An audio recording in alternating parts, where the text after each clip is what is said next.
Please take your seats, ladies and gentlemen, and put your hands together to welcome the Honorable Union Minister for Women and Child Development and Minority Affairs, Government of India. Please welcome Ms. Smriti Zubin Irani with a huge round of applause. Ladies and gentlemen, I'm not hearing it. तालियों की गड़गड़ाहट से स्मृति ma'am का स्वागत करिए. For an auspicious start to the event, I would request our esteemed dignitaries to please light the ceremonial lamp. The Honorable Minister, Ms. Smriti Zubin Irani, Mr. Ajay Singh, President ASSOCHAM, Dr. Soumya Swaminathan, Dr. Amarjeet Sinha, Dr. Sunita Narayan, Mr. Ravi Bhatnagar. Request all of you to please come forward to light the lamp. Dr. Mahavir Golecha, Dr. Akash Srivastav, Ms. Archana Jahagirdar. Request all of you to please come forward to light the lamp. And Mr. Deepak Sood.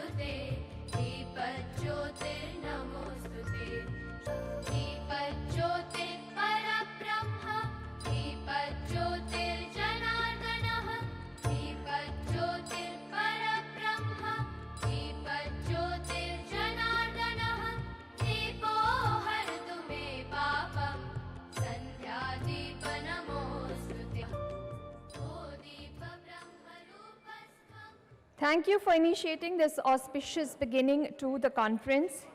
I request all our dignitaries to please take their seats on the dais.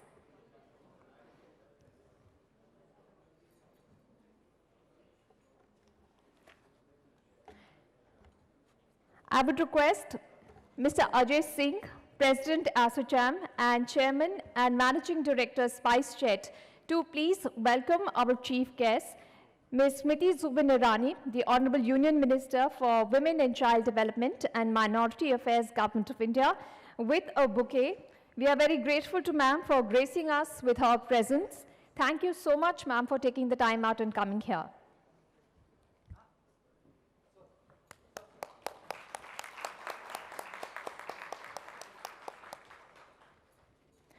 I would request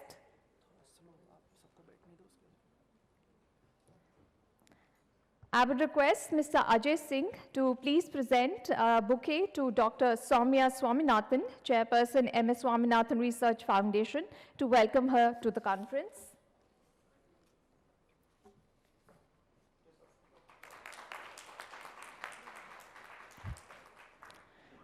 Thank you. Climate change is one of the greatest global challenges of the 21st century. It is believed that people who are already most vulnerable and marginalized, like women and children, will also experience its greatest impact. In spite of their vulnerability, women are not only seen as victims of climate change, but they can also be seen as active and effective agents and promoters of adaptation and mitigation. I would now request Mr. Ajay Singh, President ASSOCHAM, and Chairman and Managing Director SpiceJet, to please come to the podium and address the audience and give the welcome address. Please put your hands together for Mr. Ajay Singh. Good morning and a very warm welcome to all of you. And we are absolutely delighted that we should be joined today by one of the most eminent and dynamic ministers of the Government of India, the Honorable Union Minister for Women and Child Development and Minority Affairs, Ms. Smriti Irani, Dr. Soumya Swaminathan, Dr. Amarjeet Sinha, Dr. Sunita Narayan, so many old friends on this podium. It's wonderful to see all of you today.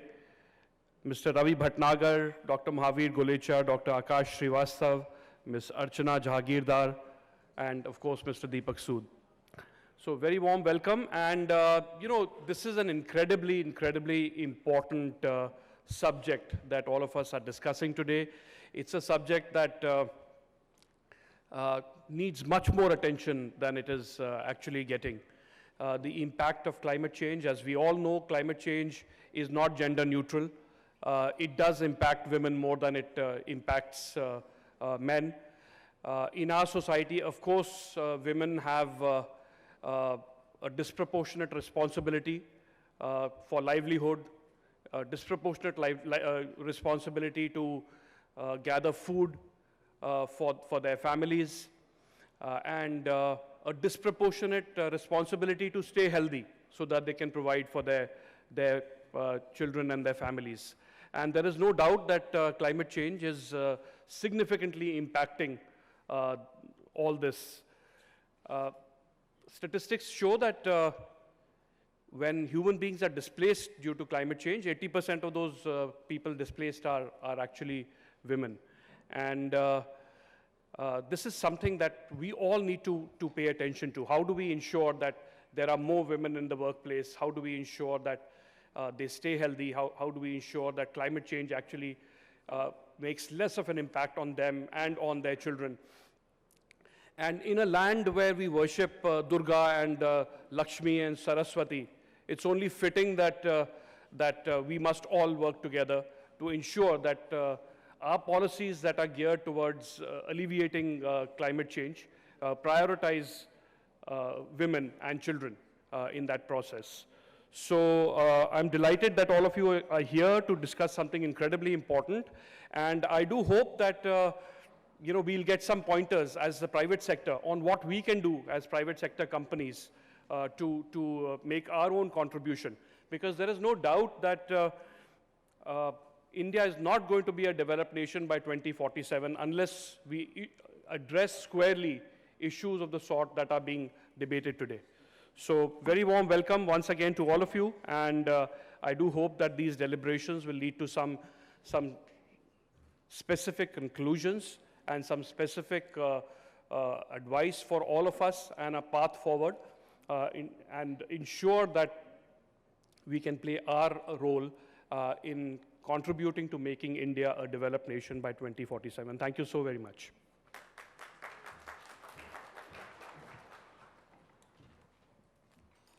Thank you, sir. I would now request Dr. Soumya Swaminathan, Chairperson, MS Swaminathan Research Foundation, to please address the audience and talk to us about this special report which analyzes the impact of climate change on women and children. Please put your hands together for Dr. Swaminathan.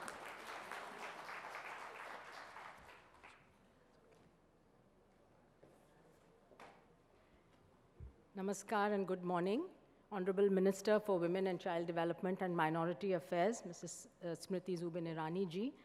First of all, thank you so much, Madam, for having agreed to come and not just listen to the recommendations of this report, which is being released, with a really good gathering of business leaders, as well as government and UN leaders here in the room. But I must tell you that this whole idea came from the minister herself. And a few months ago, she flagged to me this importance of this topic and the fact that no one was talking about the impact of climate change specifically on women and children. And obviously, it's an issue close to her heart. And so she asked us, along with Karmanya and the BMGF, the Bill and Melinda Gates Foundation, who supported this study, to go ahead and do this. So we've put this together in a very, very short time frame. And I'm sure that with your inputs and further suggestions, we'll be able to really expand on this for our the final report. But we must start with the statement by the Prime Minister, who specifically, of course, this was in terms of an international forum where he said it's necessary to protect everyone's interests. But obviously, the everyone includes women as well. And again, very quickly to say that climate change is impacting all of us. It's impacting us in ways that we can see, as well as in ways that we cannot see. Those of us who are in this room are probably the more fortunate of us. We have the means to protect ourselves from some of the impacts of climate change.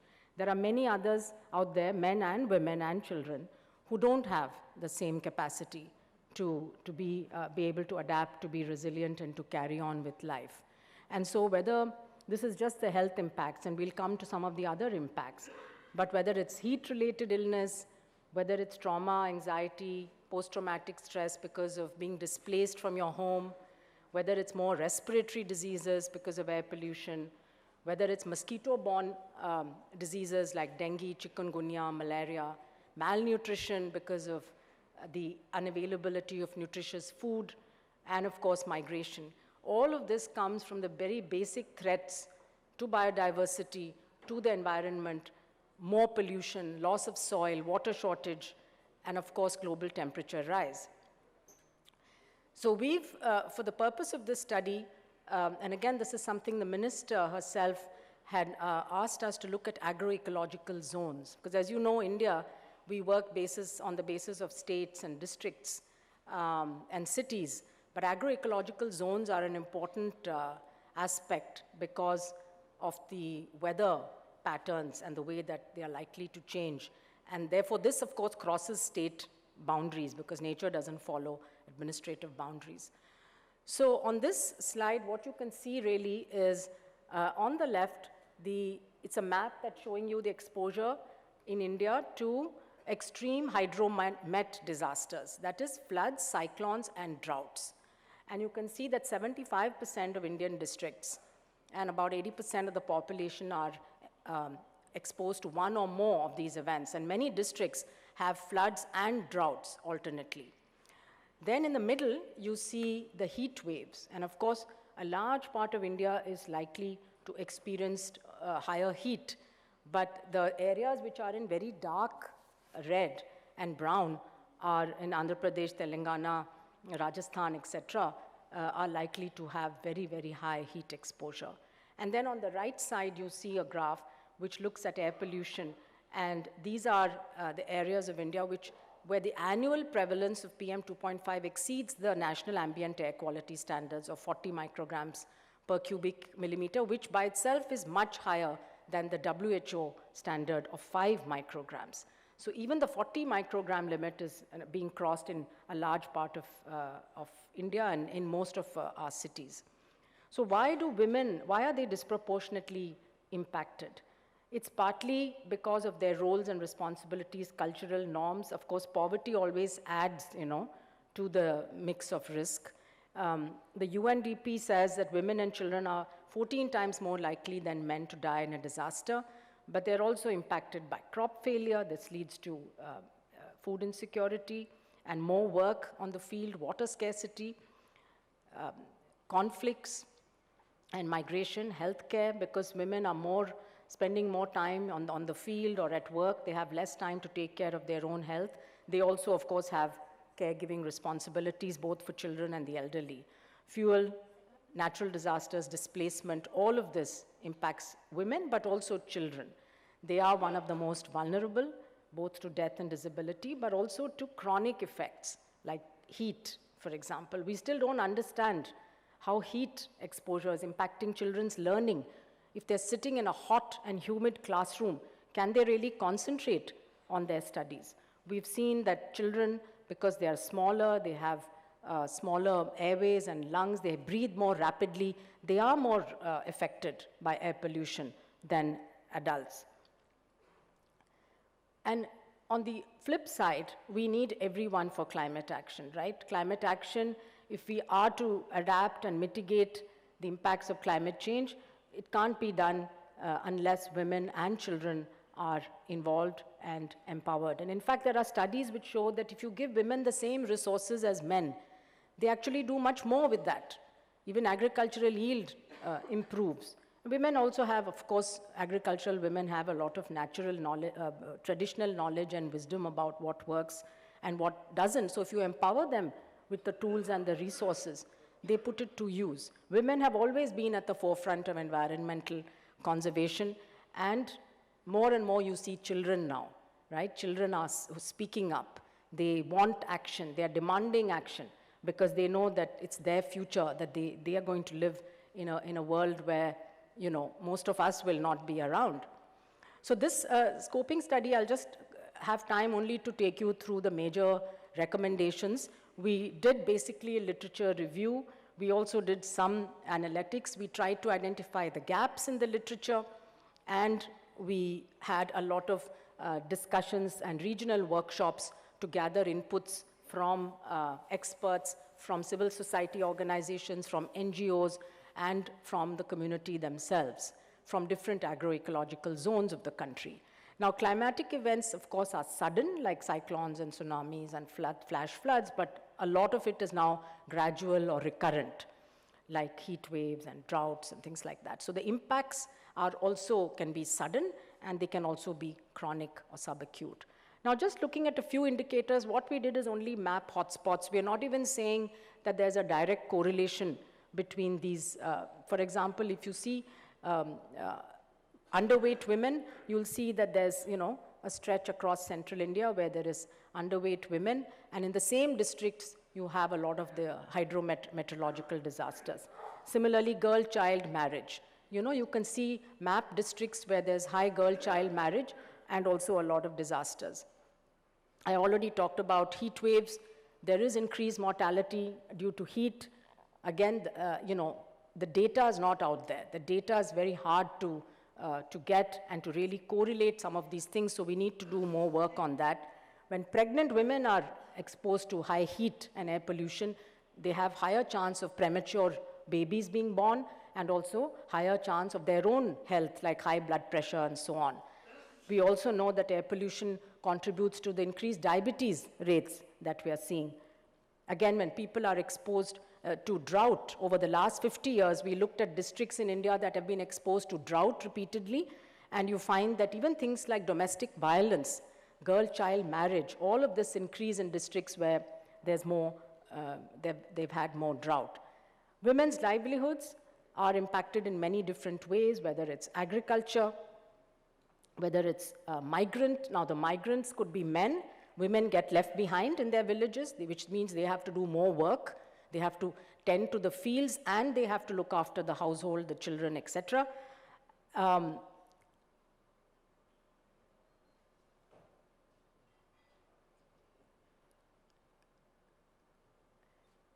Non-timber-based, produce-based livelihoods because of loss of forest, loss of biodiversity.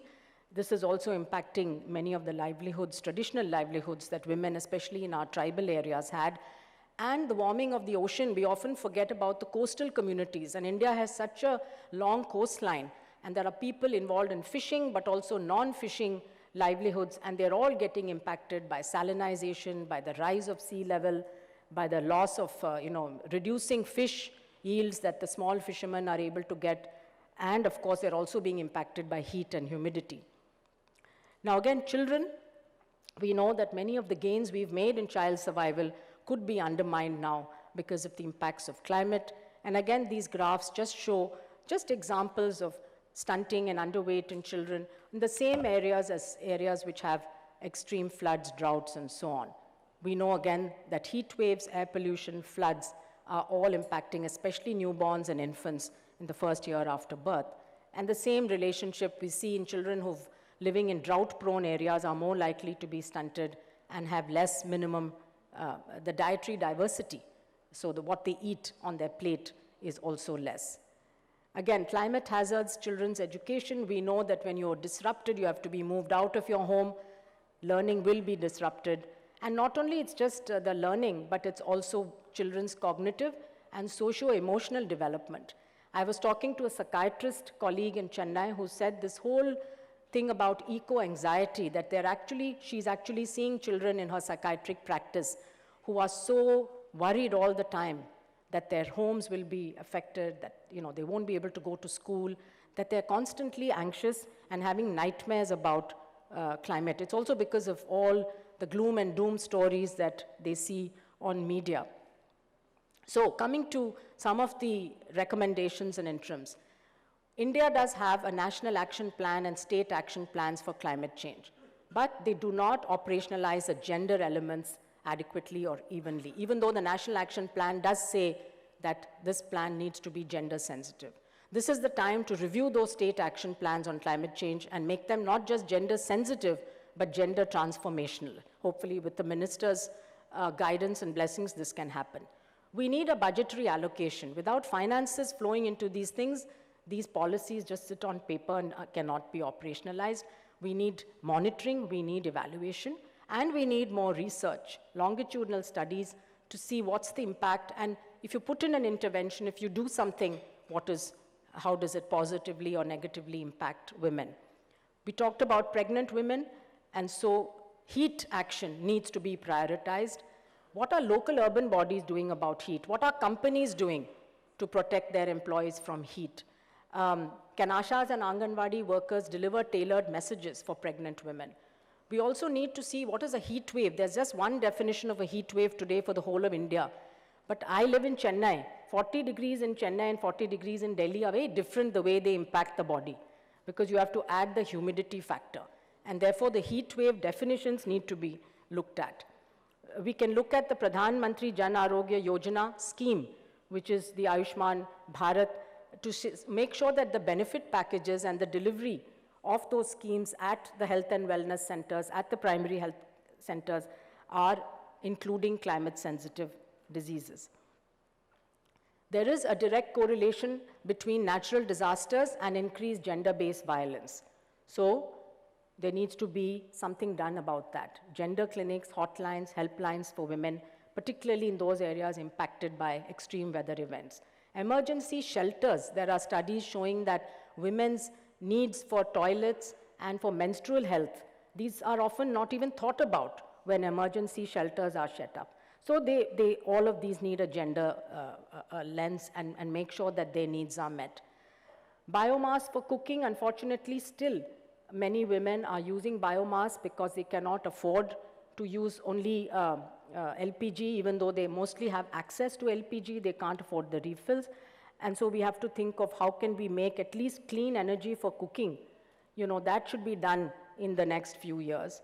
And then women as first responders. We know that the majority of healthcare providers, Anganwadi workers, nurses, community health, they're all women.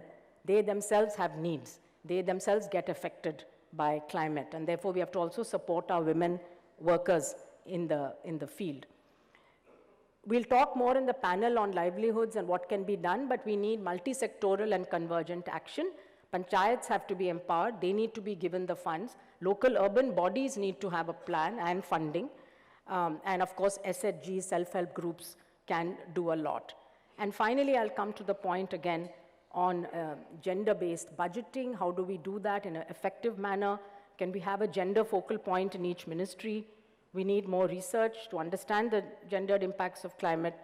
And of course, we can't forget that there are other vulnerable groups, the elderly, the disabled. So women and children, yes, but there are also these other groups that. So I'd like to thank very much the minister again for having asked us to do this. We've learned so much, but I also want to thank the team, and if you don't mind standing up, because I don't have a slide with your names, Arundita, Anjali, Amit, and the Karmanya team, could you please, yeah. Sandeep, Shubhangi, thank you all so much for making this happen, and certainly we'll continue to work after we receive your inputs and feedback. Thank you so much.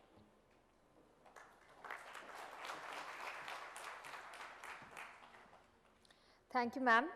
I would now request our dignitaries on stage, the Honorable Union Minister for Women and Child Development and Minority Affairs, Ms. Smriti Zubin Irani, to please release this report. I request Dr. Soumya Swaminathan, Mr. Ajay Singh, and our other dignitaries on stage to please release this report. This study is a compilation by Swaminathan Foundation in collaboration with Karmanya and ASSOCHAM and supported by BMGF and the Ministry of Women and Child Development.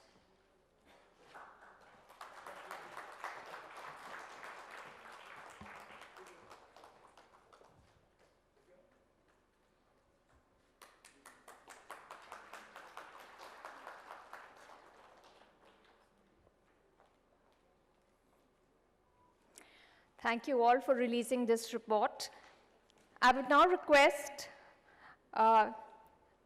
Ms. Smriti Zubin Irani, the Honorable Union Minister for Women and Child Development and Minority Affairs, Government of India, to please address the audience. The time has come for that moment that we all have been waiting for. So please give a huge round of applause to Ms. Smriti Zubin Irani. Ma'am, I request you to please address the audience. I think we should start the panel. Today is not the day for political speeches on this forum. Just a few words from you, because everybody is waiting to hear you. With the audience's permission, I think the impact of the effort is such that it deserves more time in terms of the conversation across such an esteemed panel. if you would agree, I would hand it over to Dr. Swaminathan to begin the conversation. I will only say this, the intention with which I had proposed this to Dr. Swaminathan and to Karmanya was that we wanted to ensure more and more indigenous research capacities are strengthened. On issues of climate or issues of gender, most of the research base or outlook emanates from the West. And we are to be held to a standard by people who possibly do not understand our legacies, our diversity, our capacity to respond in multiple layers, given the enormity of our linguistic and cultural heritage, and how we have managed to find a balance between our civilizational legacy and our steadfast approach to certain modern challenges and capacity to be frugal in our innovation, but also find solutions with alacrity. And one of the reasons why there has always been this gap between an international understanding of what they call climate impact and what we have lived as a legacy with regards to our climate interface, for that matter, how we celebrate our biodiversity or how we apply ourselves to climate challenges that emanate in our societies, is something that I was hoping that Dr. Swaminathan and the team at Karmanya can help bridge and give an Indian context to not only climate change, but also the gender quotient in it. We know that internationally, this is also not an area where there is much work that has been done. And hence, I'm very proud of this particular initiative, because we will now set global standards as to how climate change can be looked at from the lens of gender and also from the prism of childcare and the support children need with regards to impact that will emanate from climate change.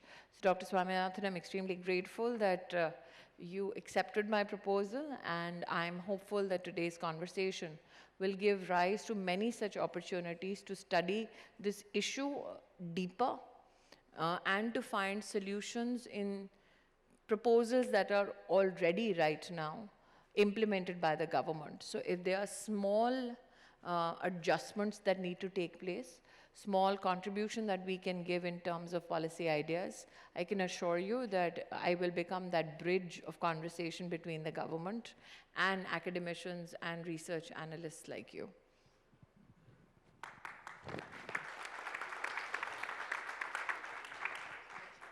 Thank you very much, Madam, for your vision and your guidance, of course. And I think that a lot can be done using, as you said, our traditional wisdom and the cultural moorings that we have, but also blending in the modern tools and technologies, where, again, India is a leader, you know, as far as a digital backbone is concerned. So we have some very eminent panelists today. All of them come with a lot of experience in their respective fields. So I'd like to invite each of them perhaps to make some comments on this subject based on what, you know, we've just heard, but also based on what the minister requested in terms of what could be those future policy or strategy interventions, as well as what are the research needs and gaps that Indians and Indian academics and research institutions need to focus on. So I'll maybe go first to Dr. Amarjeet Sinha, who's of course a very senior ex-IAS officer, has held a lot of different positions in government, including in the PMO, and has very extensive experience in rural development. That's his passion as well, and he's just written a book. So Amarjeet, perhaps from your experience, can you share your thoughts on you can speak from here, it's fine. Respected Minister, respected fellow panelists, the subject is one where one can go on and on, because I was very fortunate to spend a lot of my time in sectors which get affected due to climate change: health, education, rural livelihoods in particular. And clearly, as far as the policies of government are concerned, in many ways, the response has been immediate. In some others, the response has been after a lot of deliberation, and yet other emerging challenges which we keep facing. Yes, till some decades ago or some years ago, a lot of people thought that the melting glacier will do no harm to them, because the communication of climate change was that melting glacier. But that melting glacier has come nearer home, disrupting agriculture year after year. When you have precipitation in a few hours, what that geography used to receive over a few months, you can imagine the level of disruption. All of us have lived with COVID and know what disruptions are and who suffers most when such disruptions happen. As has come out so clearly in the United Nations Development Programme's report, that yes, COVID disrupted lives. As a consequence, if you were to work out the human development index across countries, life expectancy shrank, years in schooling came down, and gross national income per capita also got affected. So the disruption that public health emergencies can cause, we have already seen, and in many ways, I draw the parallel with climate events, that is the potential it has. But many coping strategies, and Honorable Prime Minister has been globally and nationally raising the issue of living, of partnership, of community action to be able to take care of this. I'll just narrate a few examples which bring out the point of coping. Just as this rainfall and precipitation patterns changing, rain-fed agriculture gets most affected.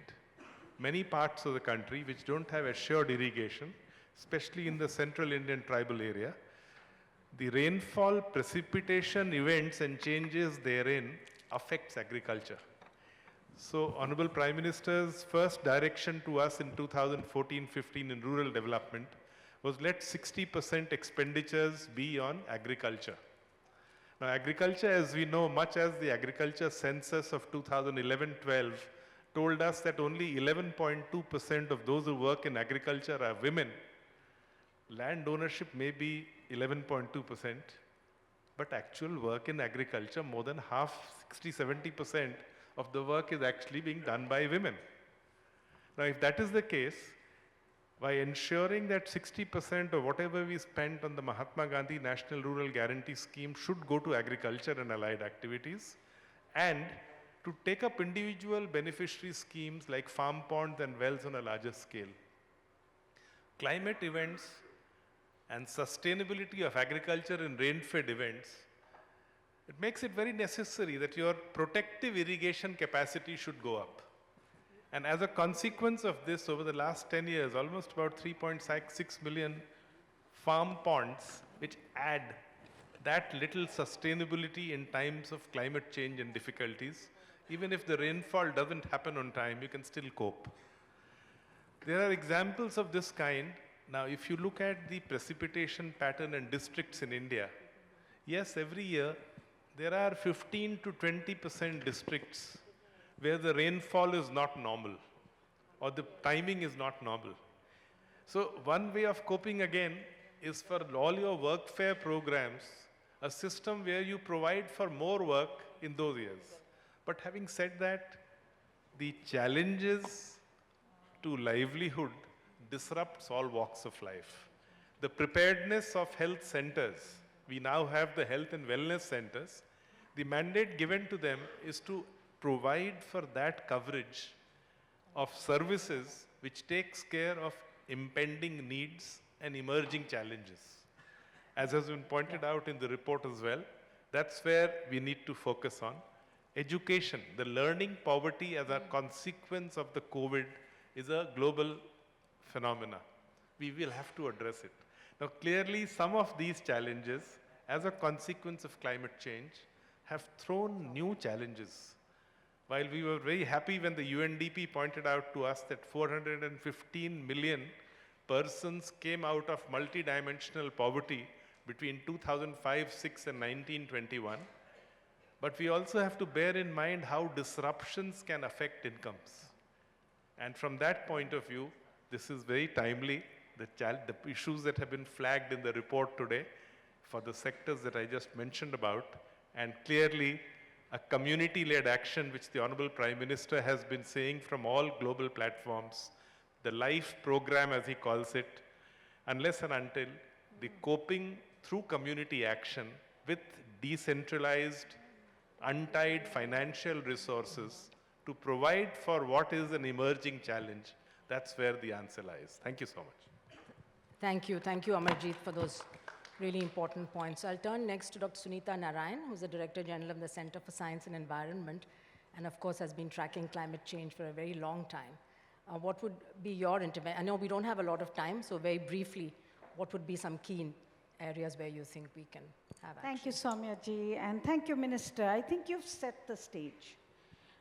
In my view, the climate change issue is really about finding solutions. And you very rightly have pointed out that we need solutions to come from our part of the world. And I think that's really what the search has to be. The report has done an incredible job in laying out for us the challenge, the crisis, the urgency.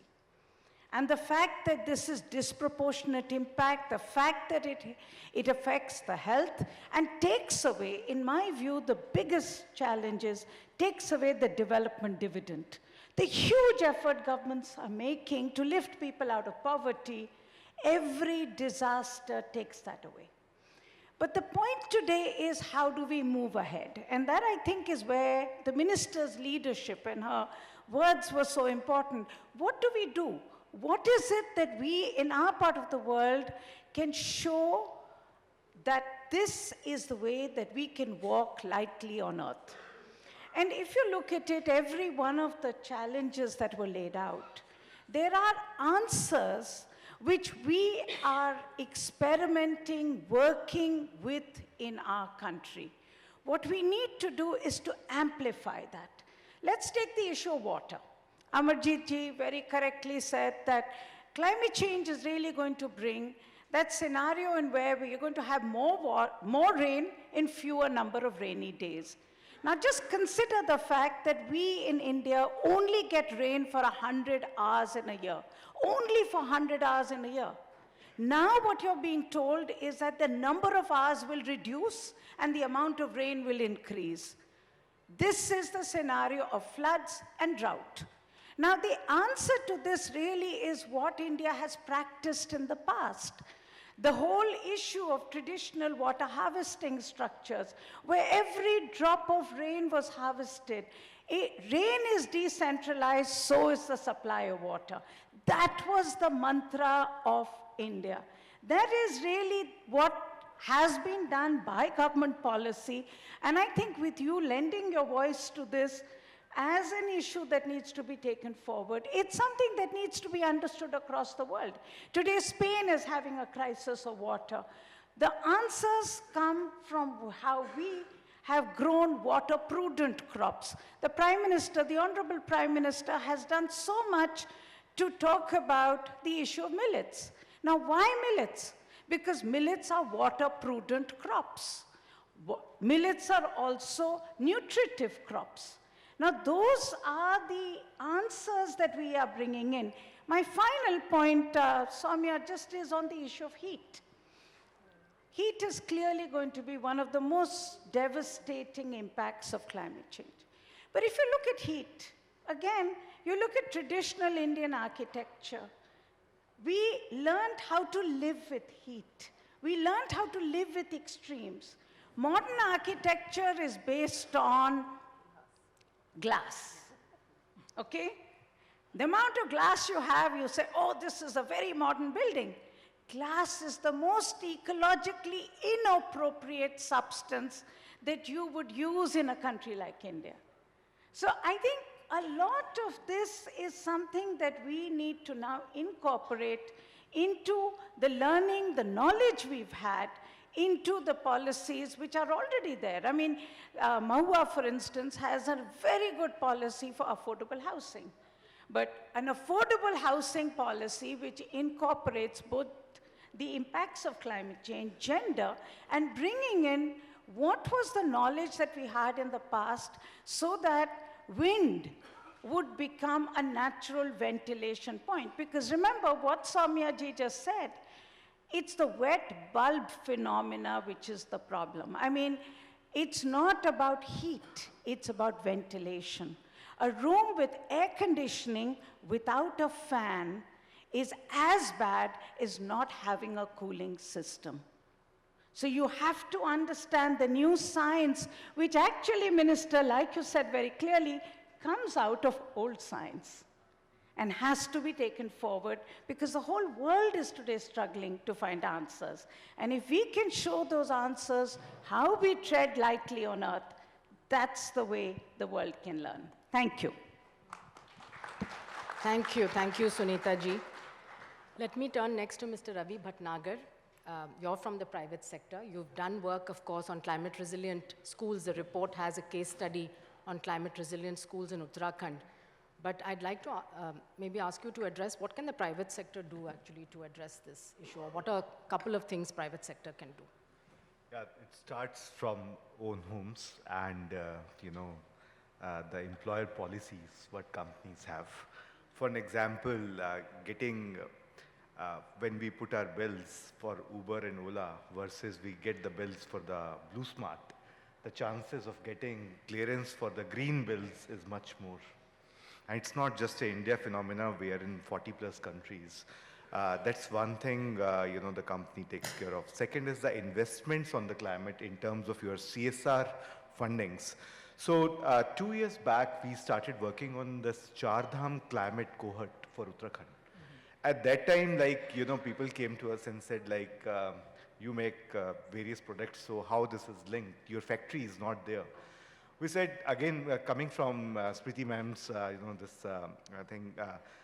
talking about taking account into culture and working on the parameters which can actually help the consciousness among the kids. We just concluded the Oho Hill Yatra in Uttarakhand, which went to all the districts. All the schools participated under the leadership of the Honorable Chief Minister, but with one mission. And the mission is a mission life, which was launched by the Honorable Prime Minister. So we made sure the mission life gets translated into action, and we started 1,300 scholarships in Uttarakhand itself for the kids. And if I tell you about the proportion, it's gender balanced scholarships what we did, 50% for the boys and 50% for the girls. And the scholarships are in action. Last month we concluded this Oho Hill Yatra. We said our work doesn't stop here. We do some further work with the monies which are available, like WHO has the 7-point plan to take care of diarrhea as well as pneumonia under the GADP framework. So we said, let's go to the places where the climatic changes are very high in terms of the droughts, in terms of where the rains are not coming on time. So we identified the districts, especially among the aspirational districts, and started investing there. And we're very proud, the number of lives we are able to save by calculations through the Delhi coefficients. We are working on that. But on a macro level, there's more sensitization which is needed in terms of what we wear. Is my jeans upcycled? Is my corporate suit upcycled? Can I reduce the burden on ecology? Every action matters. And in Hindi, I will say, mere 10 gaj, which is my 10 yards in English. If we take care of our 10 yards, the probability of winning is very high, and corporates have to come forward to take more. Thank you. Thank you. Yes, those are really good points. And I think for corporate leaders, it's what Minister was saying to me just before we started was that it's a question of economic growth and productivity. If your staff and your workers are unhealthy, or they're worried, or they're exposed to all these disasters, and we're not taking care of them, then obviously the productivity is going to go down. I'd like to turn now to Dr. Mahavir Golecha, who's worked a lot on heat action plans, particularly starting in Ahmedabad, which was one of the leaders of the heat action plan, to just maybe say what can we do to protect women and young children particularly from heat. Yeah, thank you very much, respected minister, respected fellow panelists. So, as we all know that climate change is affecting women and children disappropriately, and they are not contributing to it. And one of the thing that we have studied, the impact of climate change is extreme heat, and heat is going to increase in near future. The frequency, intensity, and duration of heat wave. It is not that heat wave is coming nowadays. It was since last 100 we are experiencing. But nowadays the intensity, frequency, and duration of heat wave has increased, and it is affecting children and women more because of their physiological changes during the pregnancy, and children because they surface to body area and their the organ poorly organ developed organ, and further because of their high metabolic rate. So children are largely affected, and in our study in this city of Ahmedabad in 2010, we have found that during heat wave, the mortality rate increased by 3 times. So, the NICU admission during in 2009 and 2011, because there was no heat wave. In 2010, there was heat wave, so NICU admission has also increased by 3 times. And then children are affected at a very lesser temperature. If temperature going by 1 degree above, then 42 degree. If it is 42 degree, if increase by 1 degree, the 40% increase in IPD admission for children in the hospitals for heat-related illnesses. So there is a clear-cut established fact that it is affecting children, not only children and pregnant women. And in pregnant women, it becomes more serious because of during pregnancy, the antidiuretic hormone the release increase, and it led to more dehydration, higher blood flow, changes in circulation, and it may lead to preterm birth, it may lead to stillbirth, it may lead to eclampsia, and also many congenital abnormalities like spinal bifida, cranioneural. So heat is affecting, there is no doubt, and we have to work. So with response to that, in 2010, under the leadership of Honorable Prime Minister, then Chief Minister Sri Narendra Bhai Modi, we have implemented Ahmedabad Heat Action Plan. It was India's and South Asia's first heat action plan, and in 2013 we have implemented this heat action plan. This heat action plan basically involved 4 components, and it is very easy, not much scientific. The first component of heat action plan is establishing early warning system. So in collaboration with Indian Meteorological Department, we have developed a threshold-based heat health warning. So we have to alert the population, the vulnerable population most, that when they have to go to take the specific action, when temperature is going to 45 degree, when there would be a red alert. Second component was interagency coordination and collaboration, which is still lacking in many of the department. So who will take care of what responsibility with specific to the heat action plan, which department needs to take what action. For example, school department. So during heat wave time, they have to change the timing of school, and they can save lot of exposure of children to the heat. Similar to the women and child development department, and all the department we have listed clear-cut role and responsibility, and not more, 4 to 5 points that what you have to do during heat wave. Third component is very essential and with specific to the climate change and health. The capacity building of the medical officer and the healthcare professional, because it is still lacking. They are not well aware about the climate sensitive diseases. They are not well aware about the newborn care, especially to the primary health care. So we have to build the capacity of the medical officer, and that was the component. Thank you. Thank you. Thank you so much, Dr. Mahavir. And I think many cities can learn from Ahmedabad, how well they implemented it after having that one summer of 2010, which was devastating. But since then, they've kept the deaths very low. Now, finally, we'll go to Dr. Akash Srivastav, who heads he's additional director for the National Program on Climate Change and Health. Maybe you can tell us very briefly again, like what are the plans and how you're implementing the national program? And how do you think other sectors can help? Thank you for the question, Honorable Union Minister and respectable panelists. I would first like to put in context how our program is in place. It's in year 2015, under the vision of the Honorable Prime Minister. the Prime Minister's Council on Climate Change proposed the health mission as the new mission under this council. And we began with putting in place an expert group which was able to very quickly put in place a national action plan. And by 2019, the ministry had already proposed a new health program, which is the National Program on Climate Change and Human Health, under the NHM umbrella of the ministry. The beauty of the NHM umbrella of the ministry is that it provides an opportunity for the state governments and the central government to come, deliberate, and identify deliverables that they can achieve year on year and provision for financing for it. And as on today, 34 states have been successful in drafting a state-level action plan on climate change and human health. And we are now proceeding down to put in place district-level action plans on climate change and human health. We recognize the special focus of women and children in context of climate change, and I am glad that under the guidance of the Union Minister, this report very clearly highlights the special challenges that women and child have. To speak of a few things, especially say, for example, air pollution. Air pollution very recently has now been recognized as one of the multipliers of so many exposures related to different outcomes. Almost all health systems of the body gets impacted, and unfortunately, a large part of India in the rural setup, the women have already for a long time been exposed to these particulate matters through cooking and heating and other procedures.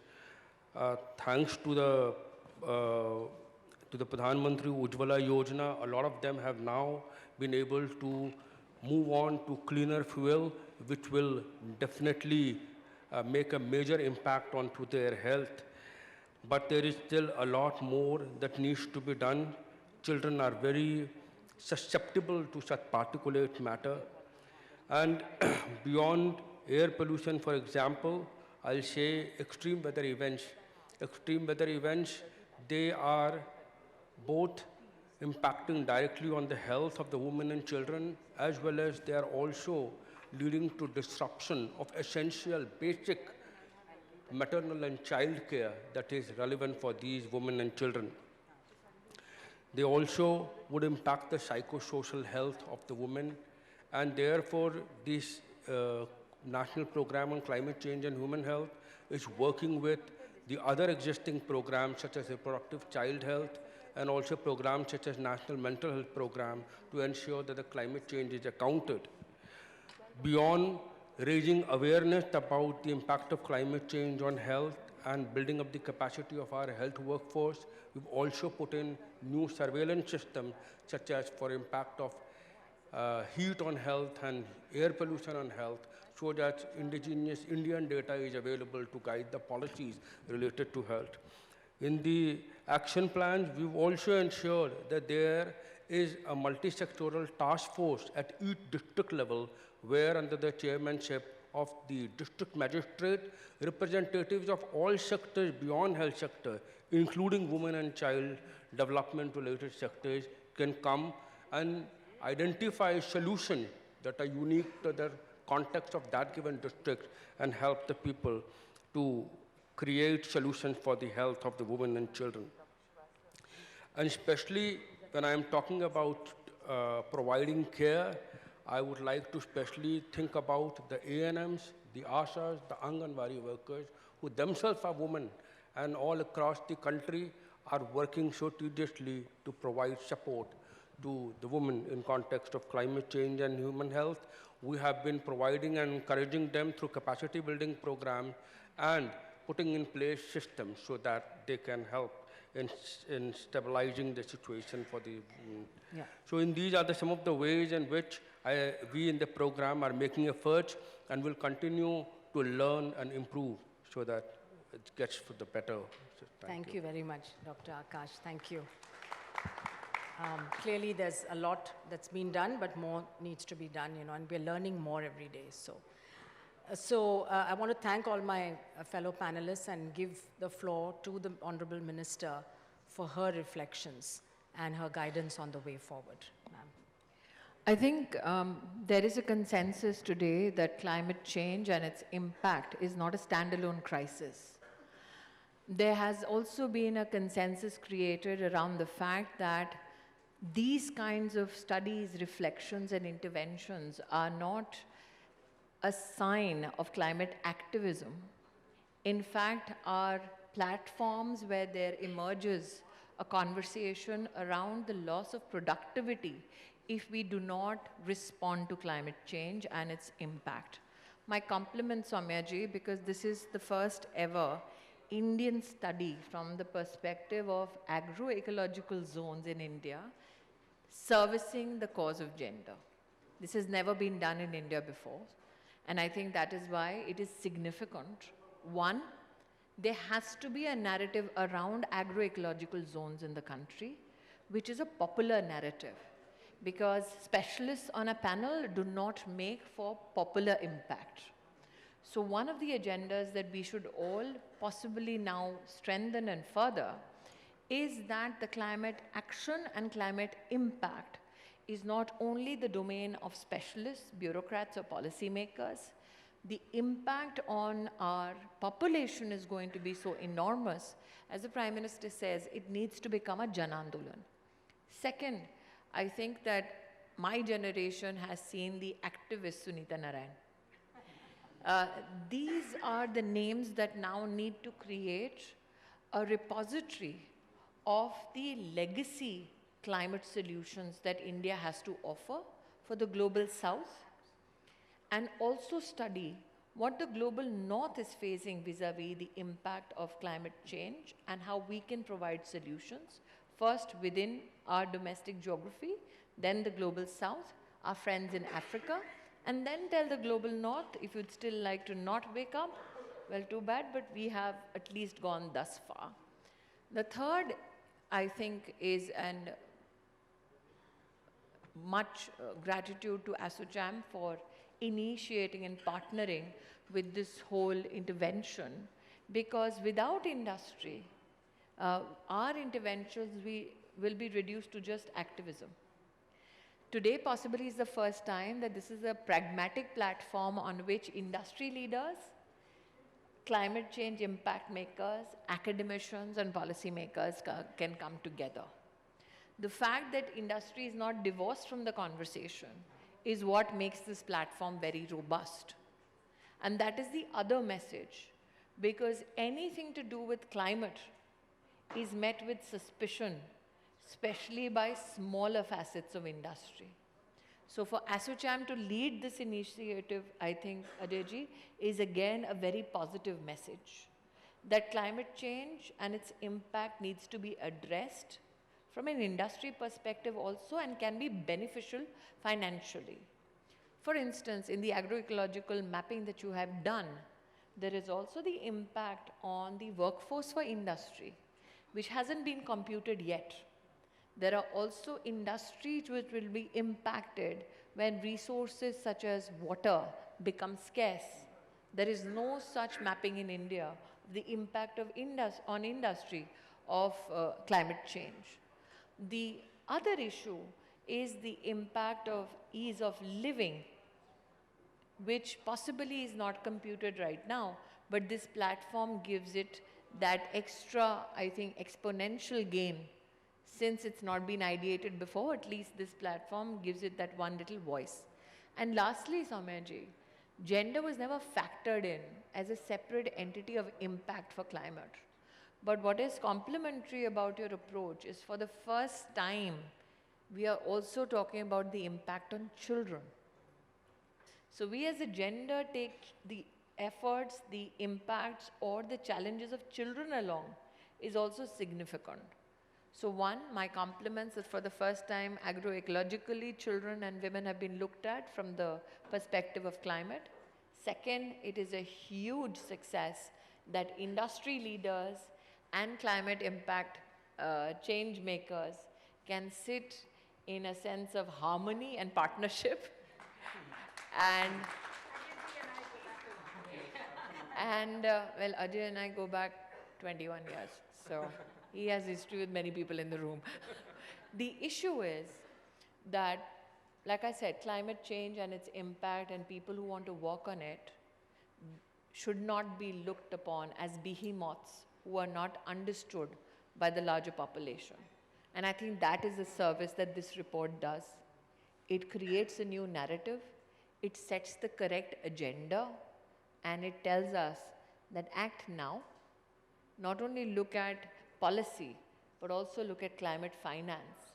Let's generate it from within and without, because the time is now. You don't act now, then the cost will be exponential.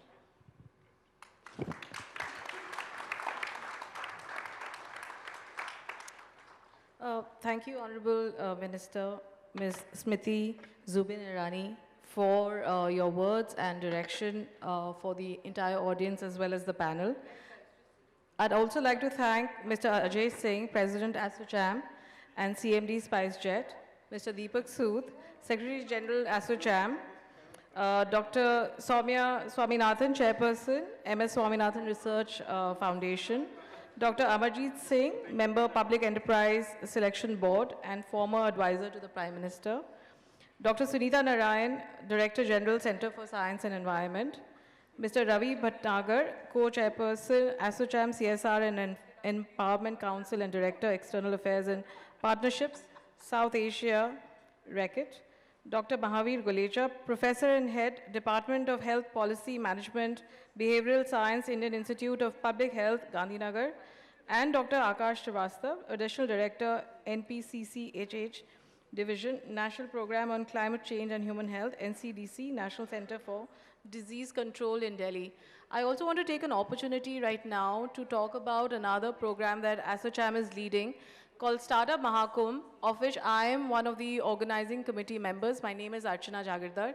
And to the erstwhile panel here, there is a focus on climate tech over there. There is a focus on technology. I think one of the topics we should have also spoken about was what generative AI, the kind of power consumption that computing is taking, and therefore the impact on climate, as well as other new brands. So the startup ecosystem, which is also powering and thinking about how to bring products and services differently to the country. So it's my pleasure to invite everybody to Startup Mahakumbh, which is going to happen from March 18 to 20th at ITPO and Bharat Mandapam. So please do come and attend. It's going to showcase many solutions to maybe some of the problems that was discussed here. Thank you, everyone. Thank you, ma'am. I would request Mr. Ajay Singh, President ASSOCHAM and Chairman and Managing Director SpiceJet, to please present a memento to our chief guest, the Honorable Union Minister for Women and Child Development and Minority Affairs, Ms. Smriti Zubin Irani.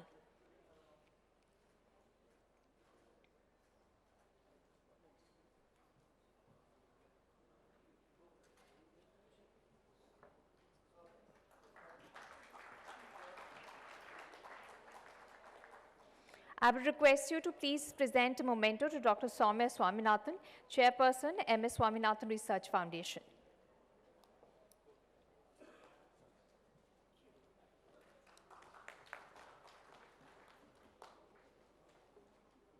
Please give a huge round of applause to Ms. Smriti Irani. We are very grateful to her for coming here and sharing her thoughts with the audience. I request all of you to please remain seated. Please clear the aisles. Please let ma'am exit the hall without any impediments. Please remain seated and please clear the aisles.